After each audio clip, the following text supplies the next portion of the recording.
സംസ്ഥാനത്ത് അതിതീവ്ര മഴയ്ക്ക് സാധ്യത 3 ജില്ലകളിൽ റെഡ് അലർട്ട് പ്രഖ്യാപിച്ചു.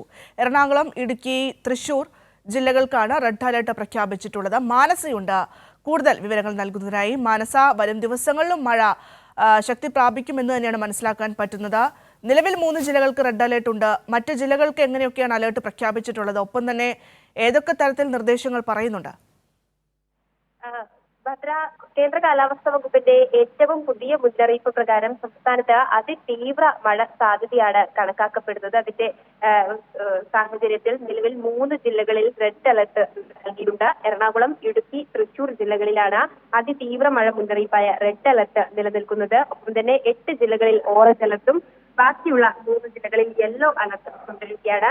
സംസ്ഥാന വ്യാപക മഴ തന്നെ, അതായത് വിവിധ ജില്ലകളിൽ, മധ്യ വടക്കൻ ജില്ലകളിൽ ഉൾപ്പെടെ അതിശക്തമായ രീതിയിൽ മഴ ലഭിച്ചുകൊണ്ടിരിക്കുകയാണ്. അടുത്ത 5 ദിവസം കൂടി ഇതേ രീതിയിലുള്ള മഴ ലഭിക്കുമെന്ന് തന്നെയാണ് കേന്ദ്ര കാലാവസ്ഥാ വകുപ്പ് വ്യക്തമാക്കിയിട്ടുള്ളത്. നിലവിൽ വടക്കൻ കേരള തീരത്തോട് ചേർന്ന് ന്യൂനമർദ്ദപാത്തിയും വടക്കൻ ഛത്തീസ്ഗഡിനും ജാർഖണ്ഡിനും മുകളിലായി തീവ്ര ന്യൂനമർദ്ദവും സ്ഥിതി ചെയ്യുന്നുണ്ട്. നാളെയോടെ ശക്തി കൂടിയ ന്യൂനമർദ്ദമായി മാറാൻ സാധ്യതയുണ്ട്. അതിന്റെ സ്വാധീന ഫലമായി വരുന്ന ദിവസങ്ങളിലും അതിശക്തമായ മഴ തുടരുമെന്നാണ് കേന്ദ്ര കാലാവസ്ഥാ വകുപ്പ് അറിയിച്ചിരിക്കുന്നത്. മഴയ്ക്കൊപ്പം മണിക്കൂറിൽ 60 കിലോമീറ്റർ വരെ വേഗതയിൽ കാറ്റിനും സാധ്യതയുണ്ട്.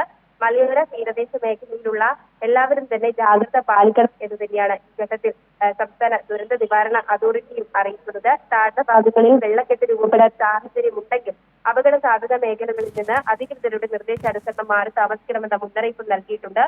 നിലവിൽ കാസർഗോഡ് മുതൽ തിരുവനന്തപുരം വരെയുള്ള കേരള തീരത്ത് പ്രത്യേക ജാഗ്രതാ നിർദ്ദേശം നിലനിൽക്കുന്നുണ്ട്. അതോടൊപ്പം തന്നെ നദീതീരങ്ങളിലും ഡാമുകളിലും സംസ്ഥാനത്ത് 8 ഡാമുകളിൽ റെഡ് അലർട്ട് പ്രഖ്യാപിച്ചിട്ടുണ്ട്. അതുകൊണ്ട് തന്നെ അപകട സാധ്യത മേഖലകൾ അറിയുന്നവർ അധികൃതരെ അറിയിക്കണമെന്ന മുന്നറിയിപ്പും നൽകിയിട്ടുണ്ട്.